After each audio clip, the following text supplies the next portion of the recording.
പ്രിയപ്പെട്ടവരെ, കേരളത്തിന്റെ ധീരചരിത്രത്തിന് തീവ്രമായൊരധ്യായം സമ്മാനിച്ച മഹാനായ രാജാവിന്റെ കഥയിലേക്ക് നിങ്ങൾക്ക് സ്വാഗതം.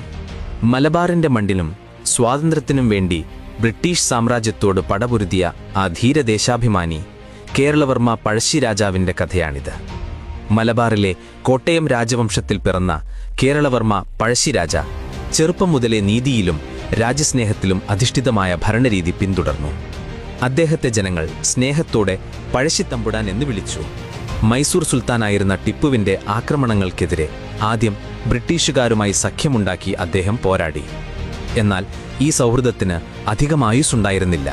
1792 ബ്രിട്ടീഷുകാരുമായി മൈസൂർ സുൽത്താൻ ഒപ്പിട്ട ശ്രീരംഗപട്ടണം ഉടമ്പടിയാണ് ചരിത്രത്തിലെ വഴിത്തിരിവായത്. ഈ ഉടമ്പടി പ്രകാരം കോട്ടയം രാജ്യത്തിന്റെ നികുതി പിരിവവകാശം ബ്രിട്ടീഷ് ഈസ്റ്റ് ഇന്ത്യ കമ്പനി സ്വന്തമാക്കി. തന്റെ രാജ്യത്തെ ജനങ്ങളിൽ നിന്ന് നേരിട്ട് നികുതി പിരിക്കാനുള്ള കമ്പനിയുടെ നീക്കത്തെ പഴശ്ശി ശക്തമായി ചോദ്യം ചെയ്തു. ഇത് കേവലം നികുതിയുടെ പ്രശ്നമായിരുന്നില്ല, മറിച്ച് ഒരു നാട്ടുരാജ്യത്തിന്റെ പരമാധികാരത്തിലേക്കുള്ള കടന്നുകയറ്റമായിരുന്നു. വിശേഷിച്ച് കുരുമുളക്, അടക്ക തുടങ്ങിയ കാർഷിക വിളകൾക്ക് അന്യായമായി നികുതി ചുമത്തിയതോടെ ബ്രിട്ടീഷ് ഭരണത്തിനെതിരെ ജനവികാരം ശക്തമായി. തന്റെ വാക്കുകൾക്ക് ചെവി കൊടുക്കാത്ത കമ്പനിക്കെതിരെ 1793 പഴശ്ശി ആയുധമെടുത്തു. ബ്രിട്ടീഷ് സൈന്യത്തിന്റെ ശക്തിക്കു മുന്നിൽ നേരിട്ടുള്ള ഏറ്റുമുട്ടൽ പ്രായോഗികമല്ലെന്ന് മനസ്സിലാക്കിയ രാജാവ് തന്ത്രപരമായ ഒളിപ്പോര് ആരംഭിച്ചു. വനാന്തരങ്ങൾ നിറഞ്ഞ വയനാടായിരുന്നു പഴശ്ശിയുടെ തട്ടകം. അവിടുത്തെ മണ്ണിനെ അറിഞ്ഞവർ അവിടുത്തെ ഗോത്രവർഗക്കാരായിരുന്നു. കുറിച്ചർ, കുറുമ്പർ തുടങ്ങിയ ആദിവാസി വിഭാഗങ്ങൾ പഴശ്ശിക്ക് വേണ്ടി നിലകൊണ്ടു. അവർ രാജാവിന് വഴികാട്ടികളായി, പോരാളികളായി. കമ്പനി സൈന്യത്തിന് തീരാത്ത തലവേദന നൽകി.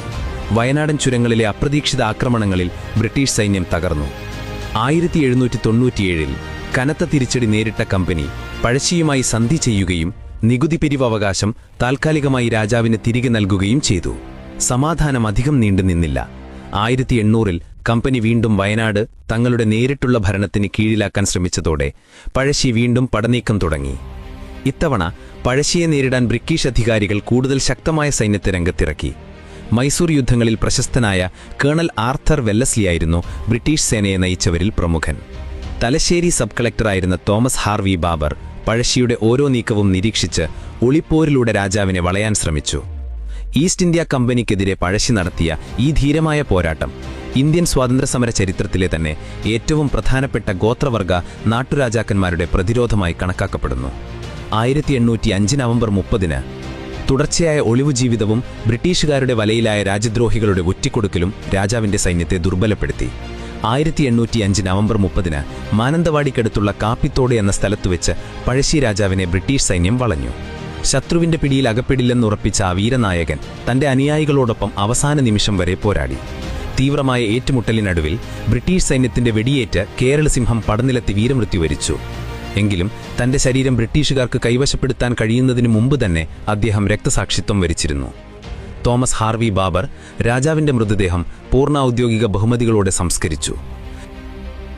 കേരളത്തിന്റെ ചരിത്രത്തിൽ പഴശ്ശി രാജാവ് ഇന്നും കേരളസിംഹം എന്ന പേരിൽ ജീവിക്കുന്നു. ഒരു രാജ്യത്തിന്റെ അന്തസ്സിനും സ്വാതന്ത്ര്യത്തിനും വേണ്ടി അവസാന ശ്വാസം വരെ പോരാടിയ ആ വീരനായകന്റെ ഓർമ്മകൾക്ക് മുന്നിൽ നമുക്ക് ആദരവോടെ പ്രണാമം അർപ്പിക്കാം.